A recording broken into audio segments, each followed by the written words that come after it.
Okay, as you can see from the video of the engine now running, it's smoking quite a bit. The owner has assured me that he's put the correct mixture in, which on this bike is 20:1, which is actually quite a bit rich compared to other bikes of this era, which tend around 40 or 50:1. We have a feeling that there may be some fuel left in the tank and the petrol's evaporated from that, leaving just the oil behind, and that's what's creating the smoky mix. It's also not idling, it'll only run at half throttle, so the idle port inside the carb there is probably blocked. It's a common problem in SHA carbs, which we'll go into in a minute.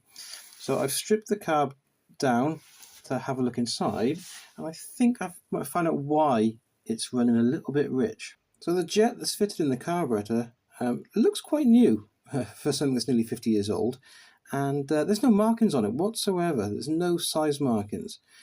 This is typical of the kind of jets you get with the cloned carburetors, like the Rung Tong ones and stuff like that.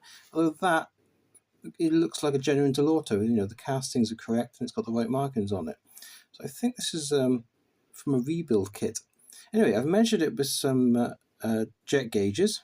These, which are usually used for cleaning out sort of like jets and sort of tips on oxyacetylene torches, but they're great for finding out what the size of your jet is. So I was able to put a size 70 jet cleaner straight through it, but not 74. So I suspect this is a 72 jet, just a bit on the large size for a Delauto 1412 carb. I expect to see 58, maybe 60 maximum. For example, a Thomas A35, which has got a reed valve intake, they use a 60 from stock with the same size carb.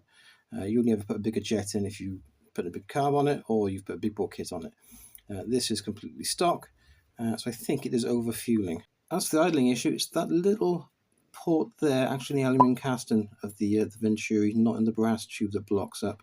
So I have to clean that out, and hopefully it will now idle. Now I'm also going to have to remove the exhaust for two reasons. First of all, so I was aware of when the bike got dropped off, it's leaking oil from the transmission drain plug under here. You can't get to it when the exhaust is in place. But from the video, I could see there was smoke actually coming from the exhaust port itself. So there's a leak there. And whether it's the gasket or, it's just not bolted up properly, you need to sort that out as well, because it's just should be coming out down here, not there.